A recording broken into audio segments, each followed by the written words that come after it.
commencé ce projet en 2012.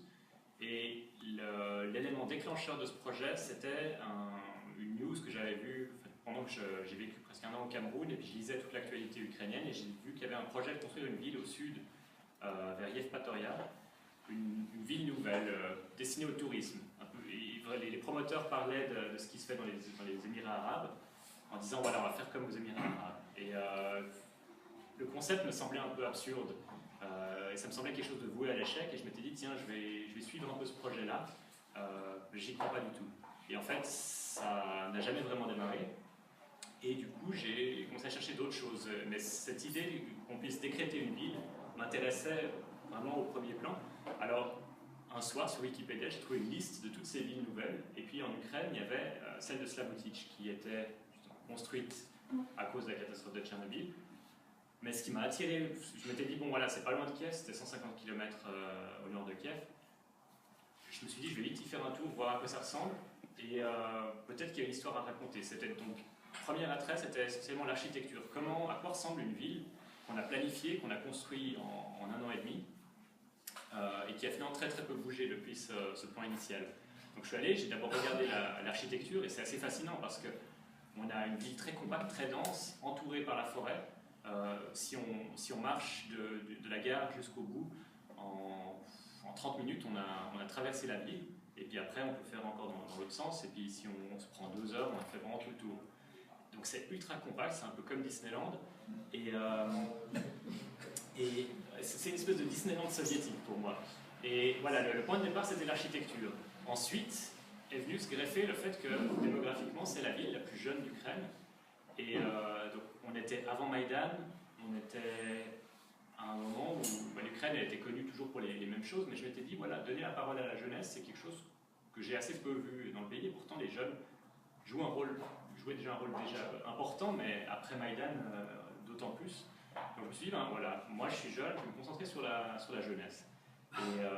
Et le projet a vraiment démarré quand j'ai rencontré Yulia, c'est elle qui m'a ouvert les portes de tous ces jeunes. Mais donc jusque-là, Tchernobyl était pour moi vraiment le dernier de mes soucis.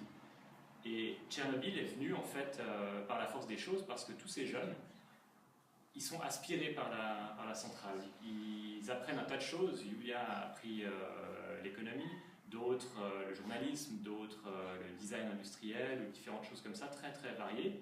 Et ils finissent tous soudeurs, conducteurs de camions, ferrailleurs, à Tchernobyl. Et là, je voyais ces jeunes qui réfléchissaient pas 15 fois, ils ont envie de faire quelque chose, ils foncent. Et ils ont aussi un plan de vie, ils font des familles, etc.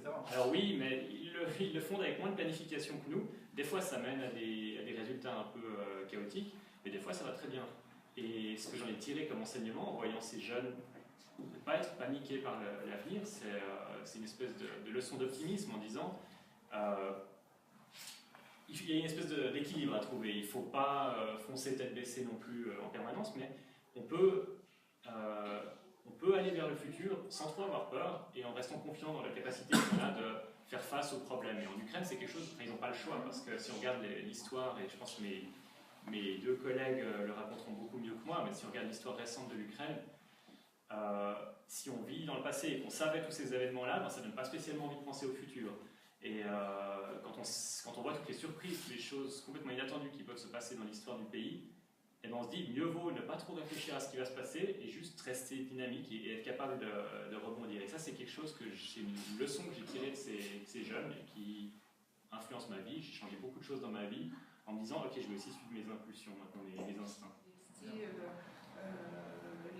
surprises qu'elles nous amènent, on fait avec, on se débrouille. Il y a chez les Ukrainiens, en fait, qui sont beaucoup moins paternalistes que les Russes, il y a toujours eu beaucoup de débrouillardise. L'État peut ne pas exister ou presque, mais les gens vont s'organiser, vont avoir leur potager, vont trouver du travail au noir, au gris, de toutes les couleurs, et ils vont quand même survivre, parce que même là, quand la catastrophe économique est vraiment présente, les gens vivent quand même, et on n'entend pas les plaintes du matin au soir. ce qui est de la question très, très pertinente de l'impact de Tchernobyl sur le processus de démocratisation en Ukraine, c'est extrêmement important. Tchernobyl a été le premier révélateur du fait que 86, Gorbatchev est au pouvoir depuis à peine plus d'un an, et tout d'un coup arrive cette tragédie qui fait dire immédiatement aux Ukrainiens, finalement, cet État et ce pouvoir ne nous protègent en rien.